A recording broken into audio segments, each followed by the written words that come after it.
Hi everyone, my name is Mark and I lead research at OpenAI. Today I'm joined by Isa and Josh from our research team and also Neil from our product team. Do you guys notice anything strange? Yeah, it looks a little different.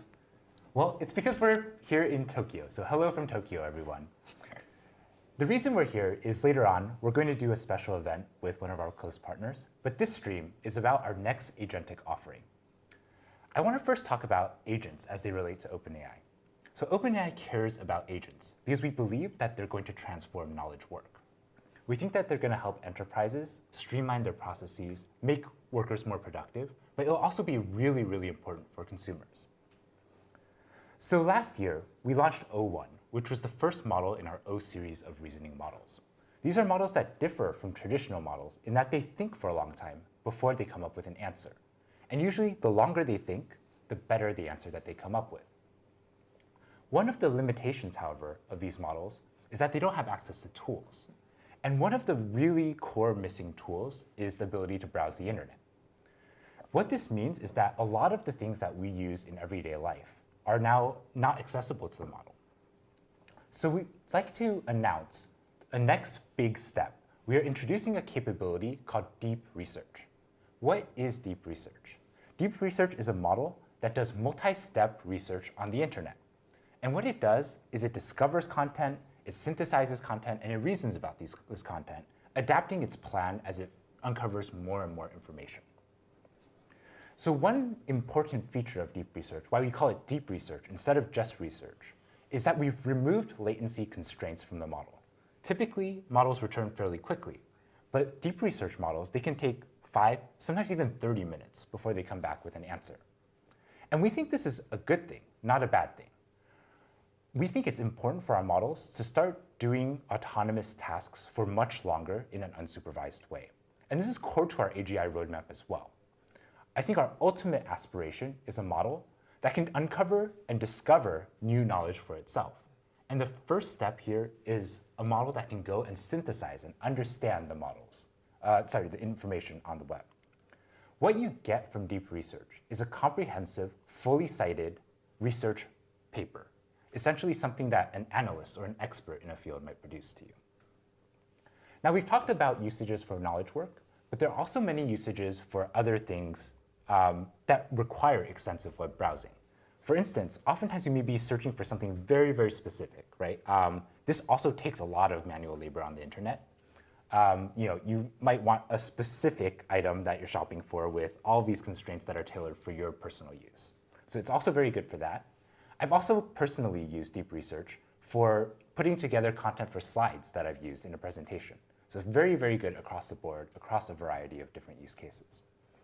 Finally, I'm happy to announce that deep research is launching in Pro later today. We're going to soon roll it out to Plus and Team, and then after that to Education and Enterprise. To show you how deep research works, we have Neil. Sure. Thanks, Mark.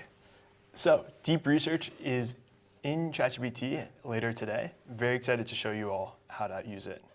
Deep research is accessible from a button right here in the beginning of ChatGPT. And from here, you can immediately put in any query, and it's going to send it off to deep research. I'm a PM at OpenAI, and one of the things that we like to think about is what new features and products should we build? One of the things we've been tossing around is, should we build a new language translation app? And so this is something that I can ask deep research to go and research for me. So I'm actually going to type in this query. I want to learn a little bit more about all the different markets that I could go off and target. So I'm asking deep research, help me find iOS and Android adoption rates, the % of folks who want to learn another language, and the change in mobile penetration over the past couple of years, and give me that difference between the top developed countries and developing countries. And I also really want this information in a formatted report with some tables and a clear recommendation on what the best emerging opportunities are for ChatGPT. So this is a query that would have taken me hours to put together. But with deep research, I can just immediately kick it off. Is this your actual side project at OpenAI? This is my side hustle when I'm not working on deep research. So what you'll first see is that deep research comes back with a set of clarifying questions. This is just like a PM. Just like a PM. This is super important because if deep research is going on for 5, 30 minutes, you really want to get those requirements right. And so there's a couple of questions that it's giving to us right now. How do you want mobile penetration set up? do you want overall adoption rates or specific categories? Should the percentage of folks be on general interest or really engaged interest? These are really good questions that you'd expect an analyst to want to ask you when you're giving them a really tough prompt. And so it's really important that you can capture these up front. So I might answer something along the lines of, I want to look at this as a, give me penetration as a percentage of users, and look at overall usage, and then make your best assumptions on the rest. The model is really good at taking information that's sometimes specified and a little bit more open-ended and using that to go off on a mission and get all the information that you need. So you can see right now, deep research has taken all of that and synthesized it and started kicking off its own research process. Deep research is really good across a number of different knowledge work domains. And so we've seen folks being able to use it for market research, for different academic areas across physics, computer science, biology. I've been using it myself to try to PM a little bit on the side. And we're really hopeful that it'll be useful for you too at work. And so what you'll see over here is deep research pops open a little sidebar, and it shows you all the reasoning that it's doing. So you can see right now it's identifying the top countries, it's gathering information, and it's starting its process of searching for different information. So zooming in over here, you've seen that deep research is searching for information, opening pages, reasoning about what it's seeing. Under the hood, what's actually happening is that the model is conducting searches, quite literally opening and browsing the pages and looking through all the different components, including images, tables, PDFs, and pulling out all of that information and using that to determine what it does next. And it's really cool here. You can see it's using the information from one search to inform what it searches for in the next step. Yeah, super cool. It's fun to just watch and follow it along sometimes. All right, cool. Well, while we wait for this one, I'll hand over to Josh to show us a different way of how deep research can work. Thanks. Yeah, so we've talked a lot about deep research for knowledge work, and that's one of the use cases that we're really excited about for this. But it's not just for doing your job better. It's also useful for things that you might want to do for fun or at home. So one thing I really like to use deep research for is to do research on products that I might want to buy, especially for larger purchases. Where for me, if I'm buying something expensive, I often will read every page about it on the internet, and I want if there's some review somewhere that's on the internet, I want to make sure that I've taken it into consideration before I actually make the purchase. So we're here in Japan, and I've heard the skiing is pretty good this time of year. But we planned this trip a little bit last minute, so I didn't actually bring my skis. And I'm wondering if I can actually maybe just buy some skis and take a little bit of a ski vacation at the end of this. So I want to buy some skis for skiing in Japan. And one thing I like to do also is specify how deep research can format the output. So format this as a report with a nice table at the end. And just like in Neil's example, this is going to come back with some questions that I can choose to answer or not answer. So I'll say advanced skier, all mountain, but powder sometimes. I've heard that powder is pretty good here. Hopefully we'll get lucky later this week. I'm tall, so need long skis. And let's do something more fun, maybe, I guess it'd be really cool to have a nice color palette. So how about something with a nice color palette? And so I'll kick this off, and just like in Neil's example, deep research will go off and do a bunch of research on different websites on the internet, and hopefully come back with some good recommendations. So I'll hand it off to Isa to explain how this all works under the hood. Sounds good. So deep research is powered by a fine-tuned version of our soon-to-be-released O3 reasoning model, and we trained it using end-to-end reinforcement learning on hard browsing and other reasoning tasks. Through that training, the model learned to plan and execute a multi-step trajectory, reacting to real-time information and backtracking when necessary. The final model is able to browse over user-uploaded files. It's also able to use a Python tool for calculations and for creating images and plots, and then it can also actually embed those plots in its final response. It's also able to embed images from websites in its final response, and when it cites its sources, it actually cites specific sentences and passages. The resulting model is able to complete tasks that would take humans many hours and that are quite complex. And it also reaches new highs on a number of both public and private evaluations. On humanity's last exam, a recently released benchmark from the Center for AI Safety and Scale AI, which tests the model's capabilities across a range of expert subjects, the deep research model reaches a new high of 26.6% accuracy. That's super impressive. Maybe the humanities last final exam too. This test consists of around 3,000 short answer and multiple choice questions across a range of around 100 different subjects.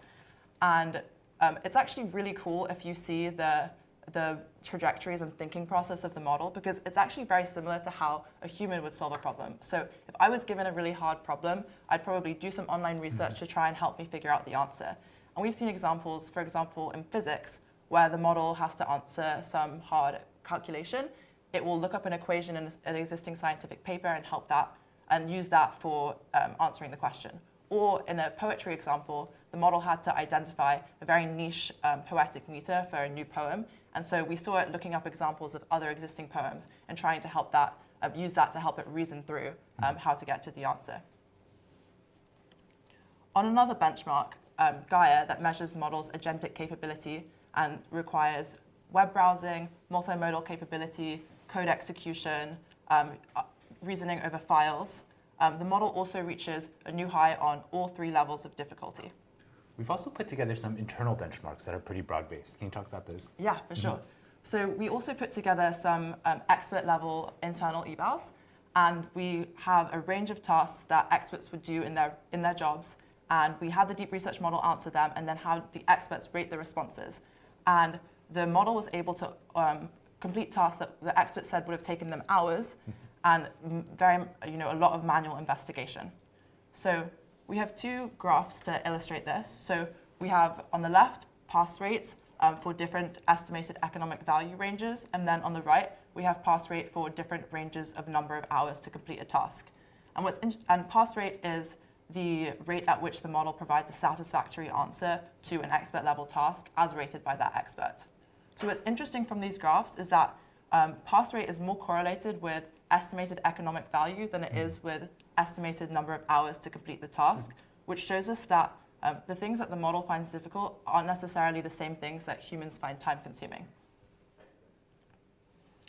So this graph is pass rate on these expert level tasks against the maximum number of tool calls. And what this shows us is that as the model is able to spend more time thinking and browsing, the performance increases. And this is really important because, as Mark described, we're moving towards a world where agents are going to be able to take longer and longer and complete harder and harder tasks. And so if we give them more time to think and more time to use these tools, they should be able to solve harder tasks.